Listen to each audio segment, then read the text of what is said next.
Nagkakilala kami sa Teletech. Una, inintroduce siya sa akin ng boss ko. Hanggang sa madalas na kaming magkasama nang hindi ko namamalayan at hindi niya namamalayan.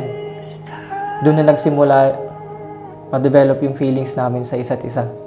That was 2010. Hindi siya totally nagligaw sa akin. So, dinaan niya ako sa pagiging magkaibigan or best friend. San Francisco sea. Yeah, I still feel now. Ang daming problemang dumating, pero iiyak lang niya. Pero after nun, babangon siya. Wow! Oh my God! Sana all! Thank you and I love you.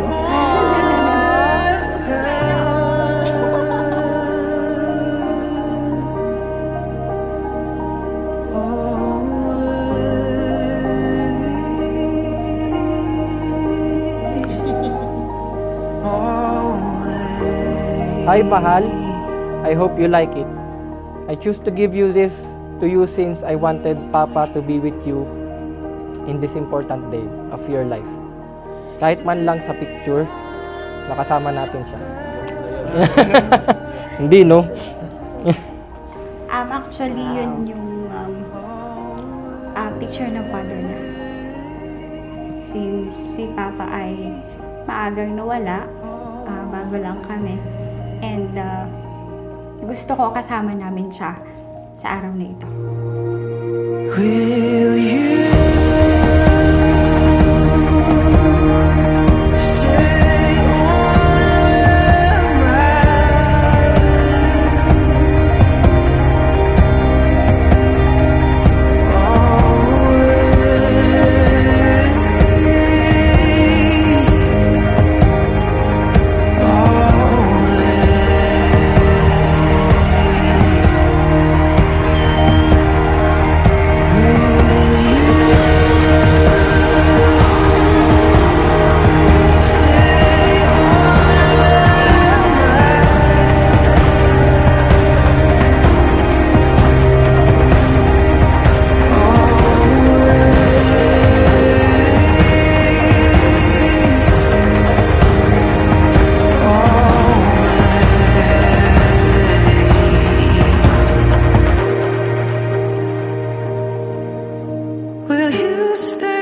Bridget, Mahal, I promise to love you for who you are and for who you are yet to become.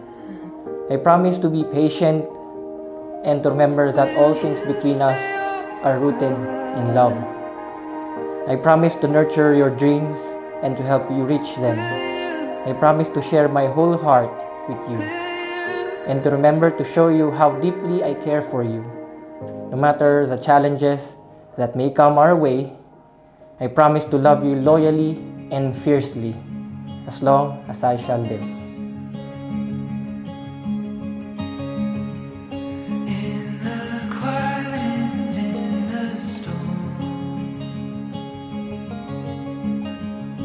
Dahil sa gustong-gusto ko na pong magpakasal, even though pandemic, nakiusap po ako sa simbahan na ituloy ang kasal kahit na 15 minutes lang po.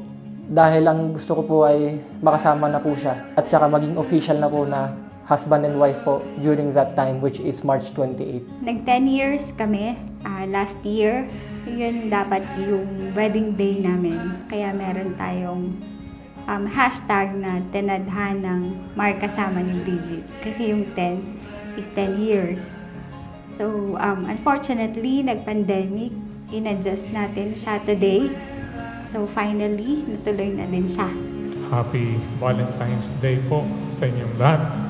Ang gagawin po natin ay isang renewal o pagpapanibago. Sa harap ng Diyos at ng Kanyang sambayanan, Nasariwa ko ang aking pasya.